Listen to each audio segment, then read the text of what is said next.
สวัสดีค่ะ Welcome to Hot Thai Kitchen.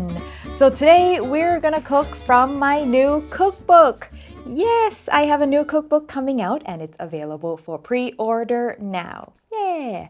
So it is called Sabai, which in Thai means to be at ease, relaxed, comfortable, and that's the spirit of this book. These are weeknight-friendly recipes that are quick and easy and perfect for busy people.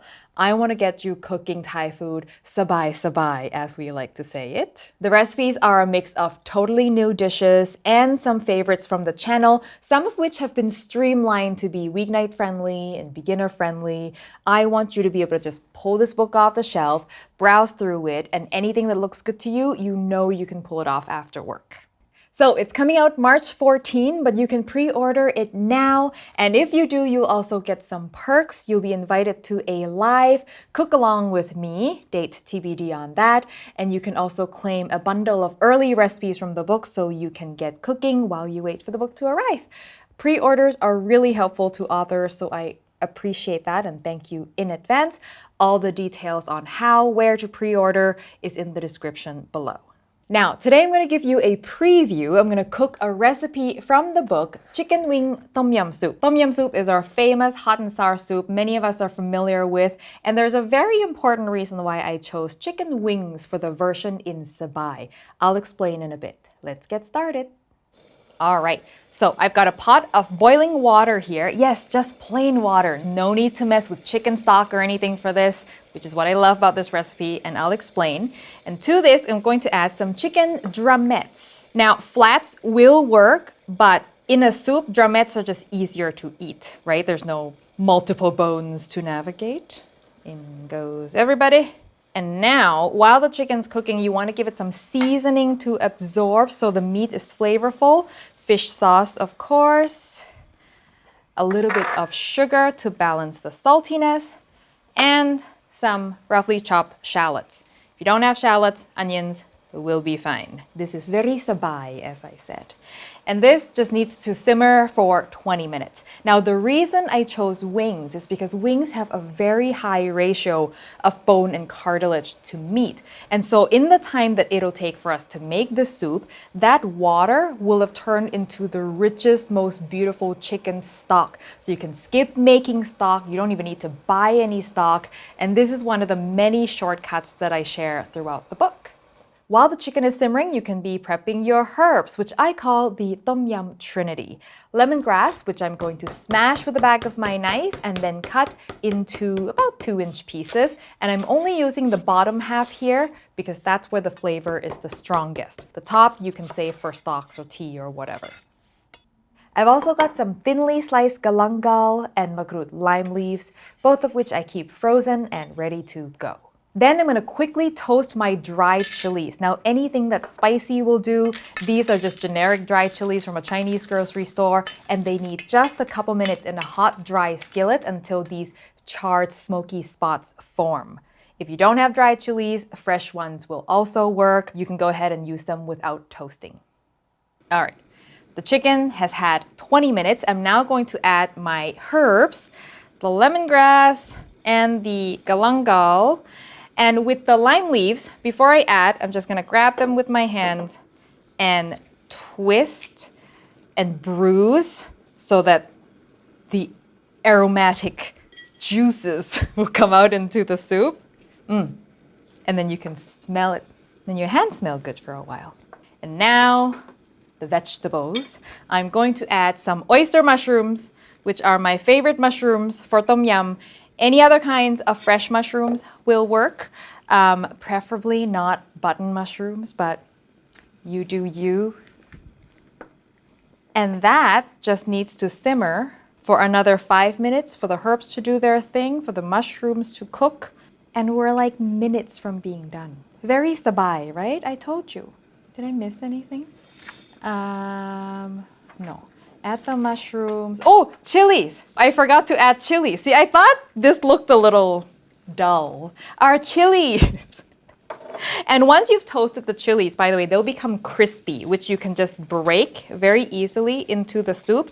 If you want it mild, you can just break one If you break them all, then, the more you break, the spicier it will be. If you don't have dried chilies, dried chili flakes, pepper flakes will also work in a pinch.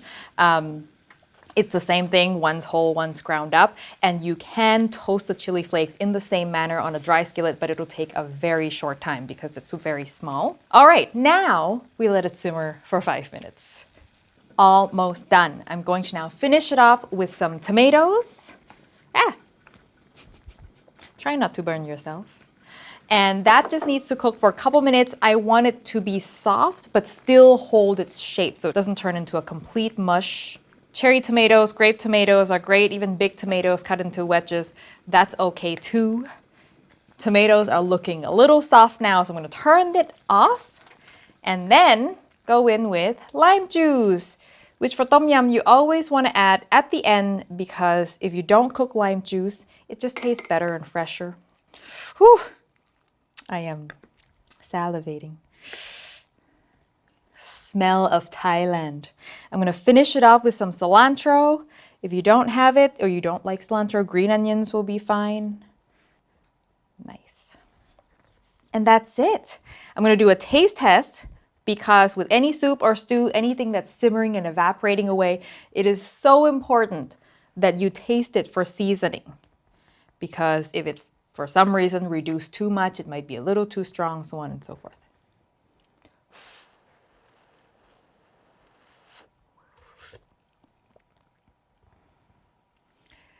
I love that so much. That flavor.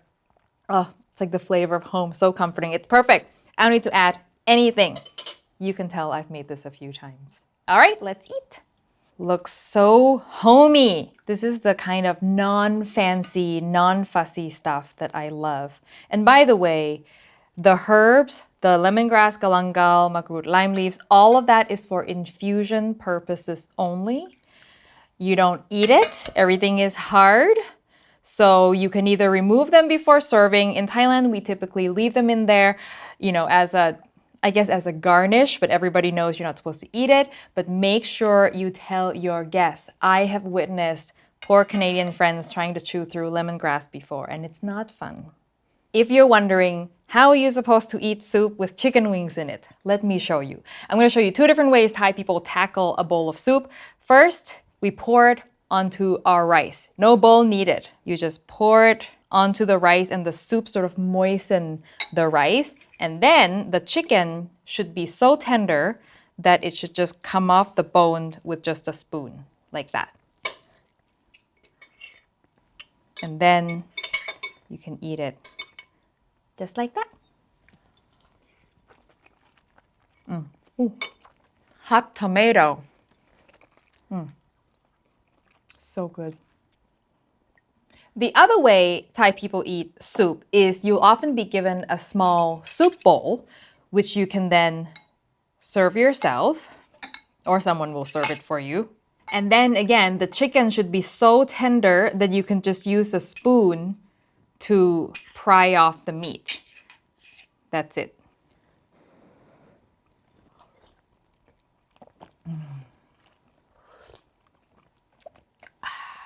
And with the bowl method, you can put the rice in your soup bowl if you want. My mom loves to do that. Or a lot of people just kind of eat the soup and then back to the rice. Usually it's a part of a bigger meal. And you kind of go back and forth with that. So it's totally up to you. There are no rules. Just eat it however you want to eat it. That's the goal. And if you are used to tom yum gung or the tom yum with shrimp, this is a completely different dish. It's got the same herbs, but with tom yum with shrimp, we add this Thai chili paste, right? Which is a very intense, strong flavored ingredient, and it turns the dish into this very complex, rich flavored soup. But this is very clean tasting. It's like chicken noodle soup, but with all the flavors of the herbs of tom yum. It is clean and comforting. You can make it as spicy or as mild as you want. Trust me, this is one soup that you'll make again and again once you experience how soul soothing it is.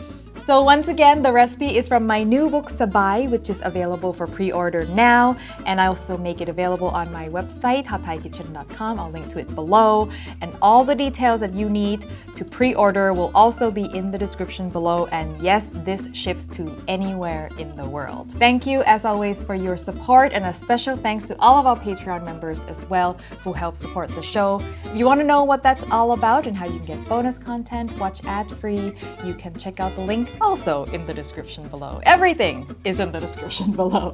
Thank you as always for watching, and I will see you next time. สวัสดีค่ะ